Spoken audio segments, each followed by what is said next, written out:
ഈ വാഹനം ആക്സിഡൻ്റ് ആയിരുന്നു നിങ്ങളെല്ലാവരും അറിഞ്ഞല്ലോ അല്ലേ.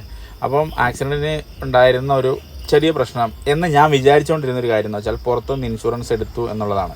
അപ്പോൾ പക്ഷേ നേരെ മറിച്ച് എൻ്റെ ഈ ഒരു അനുഭവം എന്ന് വെച്ചാൽ തികച്ചും വ്യത്യസ്തമാണ്.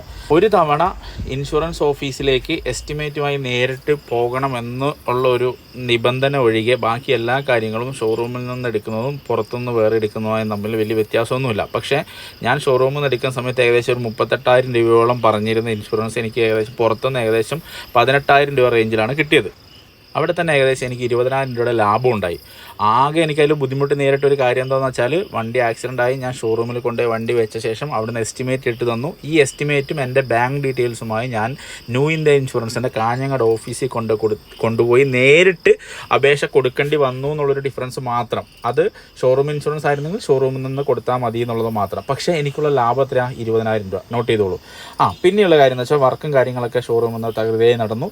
പെട്ടെന്ന് തന്നെ വണ്ടി ഡെലിവറി കാര്യങ്ങളൊക്കെ സെറ്റ് ചെയ്തു. ഇനിയിപ്പോൾ ഇതിൽ നമ്മൾ മനസ്സിലാക്കേണ്ട ഒരു കാര്യം എന്ന് വെച്ചാൽ ഷോറൂം ടൈപ്പ് ഇല്ലാത്ത ഇൻഷുറൻസ് എടുക്കുകയാണെങ്കിൽ ഇപ്പോൾ എൻ്റെ വണ്ടിക്ക് 1,07,000 രൂപയാണ് ബില്ല് വന്നത്. 78,832 രൂപ എനിക്ക് ടോട്ടലി അതിൻ്റെ ക്ലെയിം പാസ്സായി. അപ്പം ഞാൻ ഈ 78,000 രൂപ എൻ്റെ അക്കൗണ്ടിലേക്ക് വരണം എന്നുള്ള രീതിയിലുള്ള പേപ്പേഴ്സും കാര്യങ്ങളും ഇൻഷുറൻസിൽ കൊടുത്തതുകൊണ്ട് ഞാൻ എന്ത് ചെയ്തു? നേരിട്ട് പേയ്മെൻറ്റ് അടച്ച് വണ്ടി റിലീസ് ചെയ്തു. നേരെ മറിച്ച് നമ്മൾ ഷോറൂമിൻ്റെ അക്കൗണ്ട് ഡീറ്റെയിൽസും കാര്യങ്ങളൊക്കെയാണ് നമ്മുടെ ഇൻഷുറൻസ് ഓഫീസിൽ കൊടുക്കുന്നതെങ്കിൽ ഡിഫറൻസ് എമൗണ്ട് അടച്ചാൽ മതി. അതായത് 1,07,000 രൂപയാണ് എൻ്റെ ബില്ല് വന്നതെങ്കിൽ 78,832 രൂപ കഴിച്ചിട്ടുള്ള എമൗണ്ട് അവിടെ കൊടുത്താൽ മതി. പക്ഷേ അതിന് നമ്മുടെ ഇൻഷുറൻസ് കമ്പനിയുടെ ഭാഗത്തുനിന്ന് ഒരു കൺഫർമേഷൻ മെയിൽ ടൊയോട്ടയിലേക്ക് അല്ലെങ്കിൽ നമ്മുടെ ഏത് സ്ഥാപനമാണ് ആ സ്ഥാപനത്തിലേക്ക് അയക്കണം എന്നുള്ളത് മാത്രമാണ്.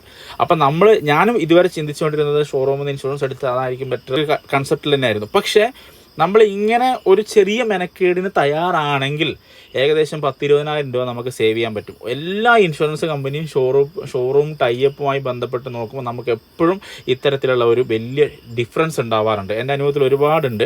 പക്ഷേ ഗൾഫിലുള്ളവരോ അല്ലെങ്കിൽ ലീവ് കിട്ടാത്തവരൊക്കെ ആണെങ്കിൽ ബുദ്ധിമുട്ടായിരിക്കും. പക്ഷേ ഒരു നോർമൽ ഒരാൾക്കെന്ന് വെച്ചാൽ ഒരു മെനക്കേട് അല്ല, ആക്സിഡൻറ്റ് ഉണ്ടായാൽ മാത്രം ഉണ്ടാകുന്ന മെനക്കേടാണ്. അപ്പോൾ ആ ഒരു മെനക്കേടിന് വേണ്ടി നമ്മൾ ശ്രദ്ധിച്ചു കഴിഞ്ഞാൽ ഒന്ന് മെനക്കെട്ട് കഴിഞ്ഞാൽ ഏകദേശം 20,000 രൂപ എന്നെ സംബന്ധിച്ചിടത്തോളം ലാഭം ഉണ്ടാക്കാൻ പറ്റി. അപ്പോൾ എന്തായാലും എൻ്റെ ഒരു കൺസെപ്റ്റിലൊരു മാറ്റം വന്നിരിക്കുകയാണ്. ഷോറൂം ഇൻഷുറൻസ് എടുക്കുന്നതും പിന്നെ ടൈപ്പ് അല്ലാതെ നമ്മൾ ഇൻഷുറൻസ് എടുക്കുന്നതും തമ്മിൽ വലിയ വ്യത്യാസമില്ല. പക്ഷേ ന്യൂ ഇന്ത്യ ഇൻഷുറൻസ് ആണ് ഞാൻ എടുത്തത്.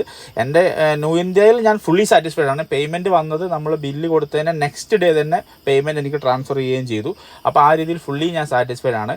അപ്പോൾ നിങ്ങൾ ഇന്ത്യ ഇൻഷുറൻസ് എടുക്കണം എന്നല്ല, എൻ്റെ അനുഭവത്തിൽ ന്യൂ ഇന്ത്യയിലാണ് ഏറ്റവും ബെസ്റ്റ് അനുഭവമായിട്ട് എനിക്ക് ഉണ്ടായിരുന്നത്. നിങ്ങളുടെ അനുഭവങ്ങൾ എന്താണെന്ന് വെച്ചാൽ ഒന്ന് കമൻറ്റ് ചെയ്യുക. ഇതുമായി ബന്ധപ്പെട്ട് എന്തെങ്കിലും പ്രശ്നങ്ങൾ നേരിടുന്നുണ്ടെങ്കിൽ അതും ഒന്ന് കമൻറ്റ് ചെയ്യുക. Okay, thank you.